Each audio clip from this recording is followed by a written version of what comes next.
Hello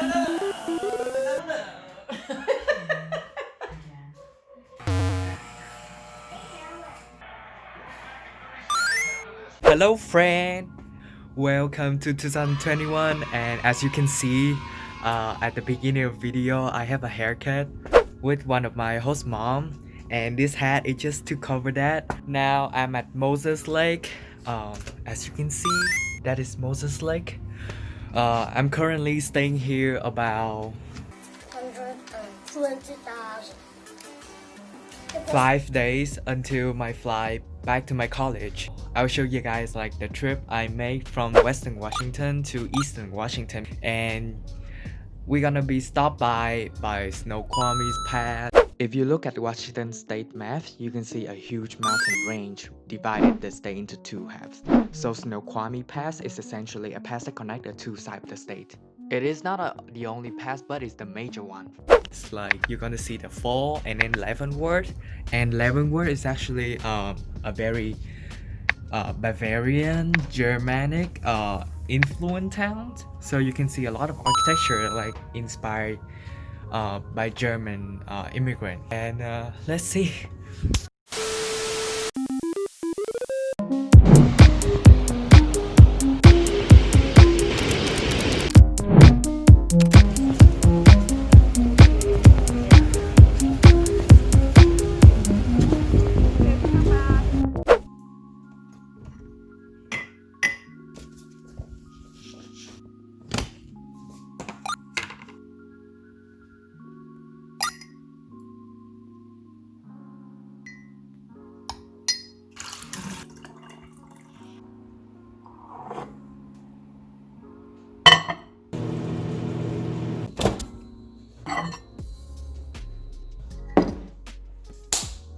Shall we go? Let's go! So I would change a little bit up as I want to bring a history context into like the location that I'm showing up, so we will have more wide perspective of the area and the history of the location. So first of all, where Snoqualmie name came from? So obviously Snoqualmie name came from the tribe of Snoqualmie. It's a very significant spiritual location for the native people of the Northwest.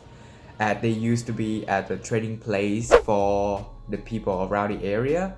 And also following up with the time when the settler came, is following the construction of the railroad. So it's connecting the east and the west of Washington state. They drew a huge number of visitors came to the fall.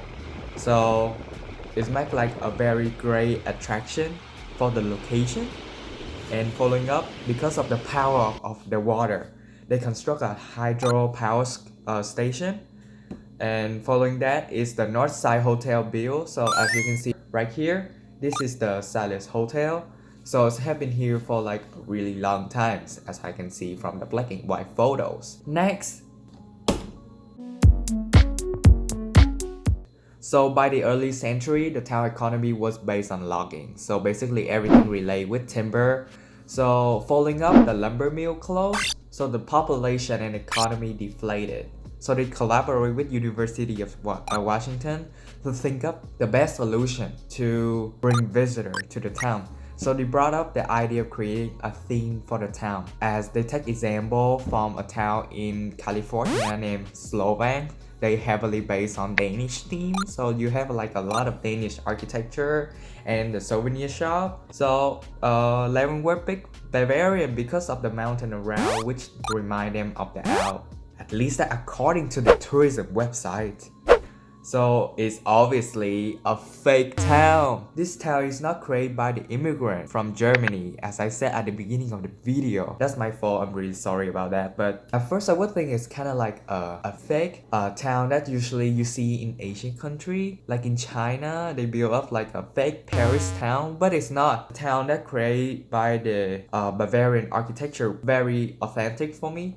I would not say it's 100% represent the location and the area of Germany that we might think of, but it's really bring up like the authentic experience. Some people from the documentary video that I found say that the town would quite represent the area. Is Leavenworth an authentic representation of Bavarian culture. They have tried. We have a design committee that does, does travel over to Germany and get the architectural designs. Not everything in Germany looks like Leavenworth. So they fixed Leavenworth up like part of Bavaria. Not since I come from Mannheim. It's nothing like that in Mannheim. It's more like in the Black Forest.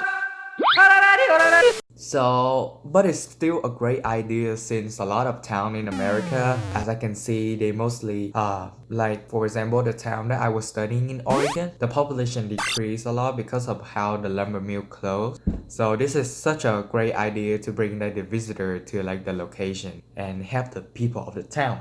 Next up, let's talk about souvenir that I got it from the two location. So first of all, at Snoqualmie Fall, I need to get postcard. Look. So from the first postcard, it's really telling the history of the Salish Lodge and Spa.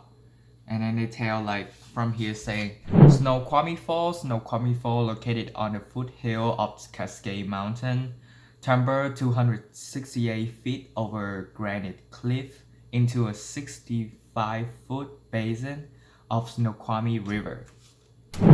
And Snoqualmie Fall is one of Washington's most popular scenic attractions. More than 1.5 million visitors come to the fall every year, where there's a 2-acre park, an observation deck, and a gift shop. So that gift shop.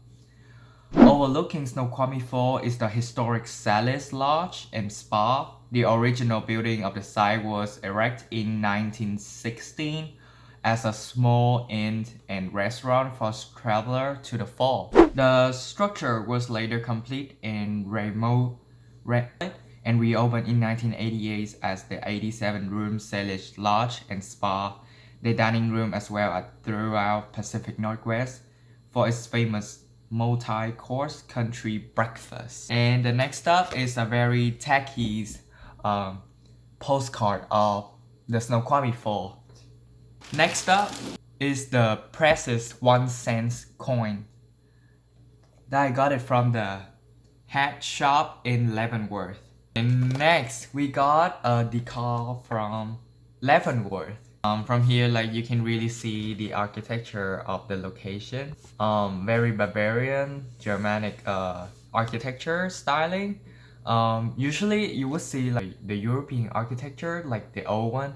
They usually have like the expo wall. And next up, so this is basically like an ornament, so you can hang it on the Christmas tree or something. I get this because it's kind of like remind me about a huge German cup of beer. You can see the mountain range behind, that's Cascade. Well, thank you for watching the today episode. I hope you guys have a great 2021. And I will put my small little comic by the end of this video. Hope you like and subscribe.